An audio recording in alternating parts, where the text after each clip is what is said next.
Smart Impact au Palais d'Iéna, c'est le sommet de la mesure d'impact. J'accueille Clément Beaune, bonjour. Bonjour. Ravi de vous accueillir sur ce plateau, commissaire à la stratégie et au plan, ancien ministre au transport, à l'Europe notamment. Jean-Marc Borrello, bonjour. Bonjour. Président du groupe SOS, co-organisateur de cette journée, de ce sommet de la mesure d'impact. Et vous signez conjointement la postface d'un livre qui sort aujourd'hui, ce qui compte vraiment, un autre modèle social est possible, ouvrage piloté par Timothée Duverger, Tony Bernard, qui sort donc aux éditions Le Bord de l'eau. Vous défendez évidemment, Clément Beaune, la planification comme une boussole commune de notre société. Est-ce que c'est aussi un moyen de sortir de cette spirale qu'on connaît, vous et moi, de un fait divers, une loi, une actu, une réforme ? Oui, c'est le but. C'était d'ailleurs l'objet du plan, le plan à la française, qu'on appelait le commissariat général au plan, de manière un peu désuète en 1946, puisqu'on en fête les 80 ans cette année. Et moi, je crois que sans faire exactement ce qu'on faisait évidemment au sortir de la guerre, on doit retrouver des orientations sur le temps long. Et je crois même qu'il y a une demande, je suis très frappé, de beaucoup d'entreprises en particulier, de beaucoup de citoyens aussi. Quand on prend une question comme la démographie, ça ne peut pas se gérer évidemment par à-coup ou par réaction d'urgence. La démographie, ça veut dire moins d'élèves dans nos classes. Comment on organise cette démographie scolaire? Est-ce qu'on ferme les écoles? Est-ce qu'on différencie entre les grandes villes comme ici à Paris ou les zones rurales où l'école est parfois la dernière de la commune? Bref, on a besoin de se projeter et on fait d'ailleurs un grand exercice de prospective. On renoue avec ces exercices de prospective qui s'appelle France 2035, France 2050. Après, je vais être honnête, je fais de la politique, j'ai été aux responsabilités. On n'échappe pas à l'urgence. Non. Il faut aussi répondre quand il y a une grève. Et si le politique ne répond pas à l'urgence, voilà. on le critique aussi, nous, médias. Exactement, donc on est paradoxaux tous. Donc on doit répondre à l'urgence. Moi, j'ai été ministre des Transports. Quand vous avez une grève, quand vous avez de la neige, quand vous avez des bagages perdus, vous devez apporter une réponse aux gens. C'est la vie quotidienne. Et les deux ne sont pas antinomiques, d'ailleurs. Exactement. La question, c'est de ne pas être obsédé, j'allais dire mangé par l'urgence, et de garder du temps de cerveau disponible, du temps d'action disponible pour l'orientation, la boussole, la planification, le long terme. Ouais. Jean-Marc Borrello, le groupe SOS, c'est un géant de l'économie sociale et solidaire. Comment vous contribuez finalement à l'action publique avec vos plaidoyers, vos expertises de terrain? Et comment certaines de vos expertises peuvent devenir justement des réformes, des lois, ou en tout cas y participer? Alors, on contribue d'abord en apportant des solutions d'intérêt général sur la santé, sur l'aide sociale à l'enfance, sur les seniors. Donc, sans doute qu'un des apports du groupe SOS, c'est l'apport à la réalité des services sur les territoires. On intervient dans 1000 petites communes avec la réouverture de bistrots, avec la réouverture de commerces. Donc ça, c'est un mode d'intervention, mais nous avons aujourd'hui à peu près 3 millions de personnes qui bénéficient par an des services du groupe SOS. Donc c'est le premier sujet, c'est faire pour l'intérêt général. Le deuxième, c'est participer évidemment en politique publique. Il y a maintenant 40 ans que le groupe SOS fait des plaidoyers, de temps en temps fait adopter des lois, fait modifier la réglementation. Le financement des EHPAD et la possibilité d'avoir des prix différenciés, c'est une initiative que le groupe SOS avait prise il y a 10 ans. Aujourd'hui, la loi est passée, tout le monde peut faire ça et sans doute que ça permettra au secteur de préparer, et on en parlait à l'instant, les 300 000 personnes qui auront en plus de ceux d'aujourd'hui besoin d'un EHPAD dans 5 ans.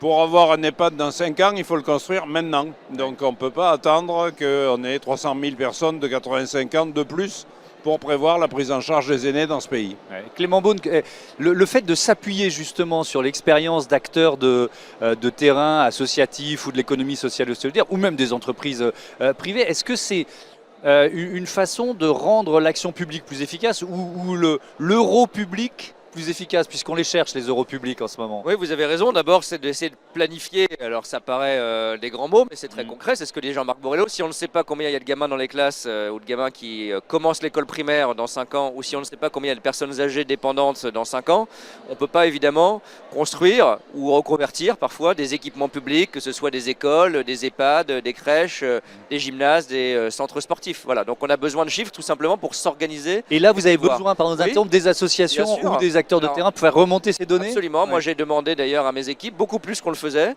de s'ouvrir. Ça veut dire que quand on fait un travail sur, par exemple, les risques climatiques, si vous ne travaillez pas avec les assureurs, si vous ne regardez pas leurs données, leurs idées, vous ne faites pas complètement votre boulot. Si vous ne travaillez pas avec un groupe comme SOS ou d'autres qui gèrent des établissements pour des personnes en situation de handicap, pour des personnes âgées, vous n'avez pas la science infuse et toute la solution. Après, c'est pas pareil parce qu'à chaque fois derrière ça, on se dit il y a du lobbying, il y a des entreprises qui viennent vous voir. Alors, SOS c'est un groupe d'intérêt général, mais c'est pas le cas de tout le monde. Avec ses intérêts, ses solutions, ou même sa vision des choses, très subjectivement. Bon, ça veut dire qu'on consulte largement, qu'un argument n'est pas pris pour argent comptant, il est justement chiffré, il est évalué, il est confronté. Mais entre l'idée de se fermer ou l'idée de s'ouvrir en essayant de vérifier les arguments qu'on vous donne, je préfère qu'on essaye quand même de s'ouvrir, de discuter. Et moi, j'étais très frappé quand j'ai pris mes fonctions il y a exactement un an. Je pensais naïvement, venant du secteur public ou du monde public, que j'allais avoir uniquement des responsables d'administration, des ministres qui allaient me demander il faut faire un rapport sur ci ou un rapport sur ça.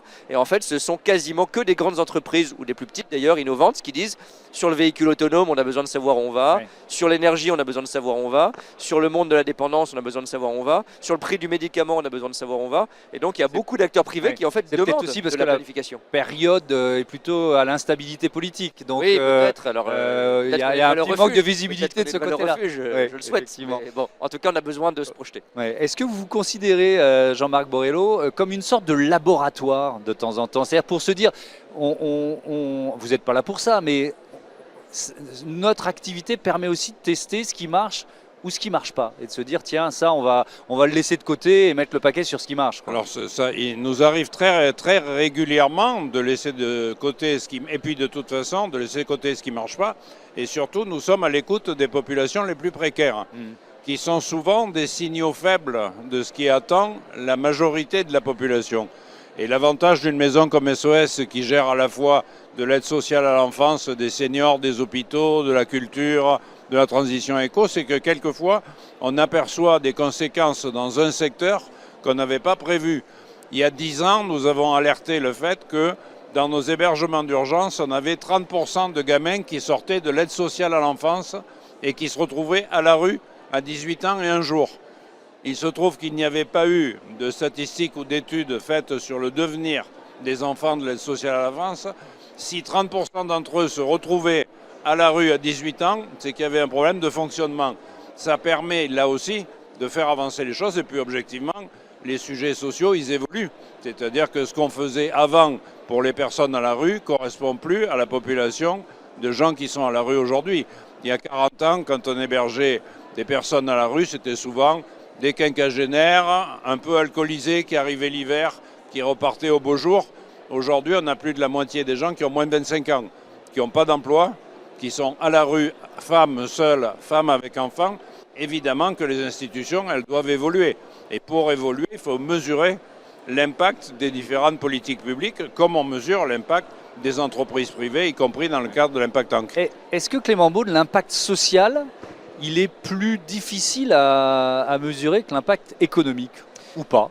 Oui, bien sûr. Alors, il y a des choses qu'on peut mesurer, j'allais dire, sur le plan social. Des choses qui sont parfois des réalités douloureuses. On sait mesurer un taux de pauvreté. On sait mesurer l'évolution du taux de pauvreté par population. On sait aujourd'hui que la pauvreté touche plus les jeunes que les personnes âgées parce que notre système de retraite protège. Mais en revanche, on a des jeunes qui sont en difficulté. Ensuite, ce qui est difficile, c'est d'avoir un impact global, en prenant en compte la mesure sociale, pas seulement économique, mais aussi d'autres aspects environnementaux, par exemple. Je prends un exemple qui m'occupe aujourd'hui et puis qui m'occupait quand j'étais ministre des Transports. Quand vous faites un projet de transport, que ce soit ferroviaire ou routier, prenons même une ligne de chemin de fer. Même une ligne de chemin de fer, elle a un impact environnemental. Elle n'est pas pure et parfaite. Elle fait décarboner le transport, parce qu'on prend a priori plus le train que la route quand on a ouvert la ligne. Mais pour la construire, il faut parfois déboiser, il faut parfois polluer, il faut parfois porter atteinte à la biodiversité. Donc on choisit un équilibre. Le chiffre, il ne permet pas, heureusement d'ailleurs, de prendre la décision à la place de l'humain, même avec de l'IA et beaucoup de données. Il permet d'éclairer la décision. Je prends un exemple tout simple. Notre critère premier dans les évaluations des projets de transport depuis plus de 50 ans, c'est le gain de temps. Combien vous gagnez de temps quand vous mettez une ligne à grande vitesse à la place d'une ligne normale? et ça coûte des milliards d'euros parfois. Est-ce que c'est la meilleure façon d'investir? Est-ce que ce que cherchent aujourd'hui les gens, c'est pas plutôt d'avoir une bonne connexion dans leur train, d'avoir plus de trains plus souvent, d'avoir de la sécurité quand vous prenez les transports publics le soir? Donc vous voyez, même ces critères de mesure, ils sont un peu subjectifs dans le sens où ils doivent être soumis à des choix préalables. Ensuite, on mesure et ensuite on décide. Jean-Marc Borrello, ce sommet là, de la mesure d'impact, c'est la 4e édition. Ce qui compte vraiment, c'est la thématique globale. C'est un constat de période difficile qu'on doit faire parce qu'il y a ce contexte général de recul sur les ambitions environnementales. Aux États-Unis, pas seulement, on pourrait parler du pacte vert européen aussi. Il y a le contexte budgétaire français, je ne vais pas le rappeler ici. Il faut quoi? Se concentrer sur l'essentiel là? En tout cas, il faut être capable de s'appuyer sur le réel pour modifier l'avenir. Ouais. Et on sait bien qu'aujourd'hui, on a objectivement créé le sommet de la mesure d'impact pensant recueillir 1000 participations de spécialistes il y a 4 ans. Aujourd'hui, nous serons 6000 et on a refusé du monde à cette journée parce qu'on n'a jamais eu autant besoin d'avoir des données probantes, des données sérieuses sur l'ensemble des sujets. On oublie, parce que les choses vont très vite, que l'aide internationale a été divisée par 2 dans le monde. Nous, on observe dans les 50 pays où nous sommes présents une augmentation du nombre de personnes vivant avec le VIH parce que les dispensaires ont fermé, parce qu'ils ne sont plus soignés, parce qu'il n'y a plus de politique de prévention. Ils vont vivre avec le VIH, ils ne seront plus soignés dans leur pays.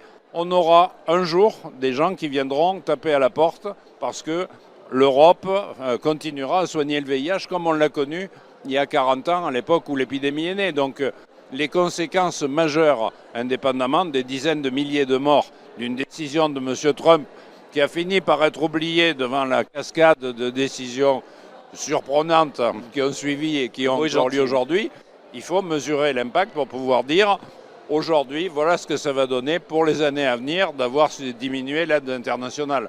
Donc donner des données probantes sur l'ensemble des sujets, démontrer que l'investissement social, ce n'est pas une politique d'assistanat et qu'à un moment donné, si on n'investit pas sur les jeunes, sur la possibilité d'intégrer des migrants correctement, eh bien le pays en paiera les conséquences rapidement. Un effet domino que vous venez de décrire qui est assez facile à comprendre mais qui est souvent laissé de côté par certains politiques. Sur l'efficacité de l'argent public, Clément Beaune, est-ce que c'est facile de dire 1 euro d'argent public dépensé en rapporte tant? Vous voyez ce que je veux dire? J'entends souvent ce discours-là, mais je me dis, mais comment on le calcule? Alors vous avez raison, ça me frappe beaucoup, c'est un peu la religion du chiffre, c'est-à-dire que j'ai aussi travaillé au ministère des Finances, la technique qu'utilisaient beaucoup de ministères, d'acteurs publics, de collectivités, c'était de dire, attendez, vous mettez 1 euro dans la culture ou dans l'espace, ça marche pour tout, ça rapporte économiquement 5, 6, 7, 8 euros parce qu'il y a de la visite touristique, il y a des retombées scientifiques, il y a je ne sais quoi. Et c'est vrai, tant mieux, ça rend hommage à la mesure d'impact, à essayer d'objectiver les choses ou de chiffrer les choses. Mais ça n'empêche pas de faire des choix. Quand bien même vous auriez que de la dépense publique formidablement utile, à un moment donné, il faut quand même la cadrer, disons, la financer, parce que la financer par de l'impôt ou par de la dette, ça a des conséquences. Et donc c'est un peu ce que vous disiez, c'est arriver, la chaîne de causalité s'arrête toujours à un moment donné, mais à montrer un peu l'effet domino, l'effet papillon de chaque décision qu'on prend. À la fin, c'est humain et c'est nécessaire, et parfois c'est urgent, il faut trancher, il faut arbitrer, et c'est pas parfaitement scientifique. Mais c'est ce que disait Jean-Marc Borrello. C'est plus facile quand on a des données, quoi. C'est vrai, c'est plus facile qu'on les données. Puis il y a quelque chose qu'on a un peu perdu, M. Trump en est la caricature, c'est que la parole publique et l'action publique, surtout quand on est président des États-Unis, mais en France ça vaut aussi évidemment, ça a des conséquences. Et simplement dire l'impact c'est ça aussi, c'est pas seulement chiffré en amont, c'est avoir la conscience de la gravité d'une décision qu'on prend. Quand vous faites un dispositif social, ça peut avoir des conséquences positives pour réduire la pauvreté, pour l'éducation, pour la jeunesse et la génération d'après. Quand vous faites des grosses bêtises au niveau international, pour rester poli, ça peut avoir des conséquences pour 10, 20 ou 30 ans sur toute une région, sur toute une économie ou sur la décarbonation, la dépendance aux énergies fossiles. Donc il faut qu'on se remette tous, quand on fait de la politique ou de l'action publique, à voir le sérieux, la gravité de sa décision et ça passe par la mesure. Merci beaucoup à tous les deux. Bon sommet de la mesure d'impact. Notre édition spéciale continue. On va continuer de parler de notre modèle social avec le prisme de l'assurance, assurance et investissement social.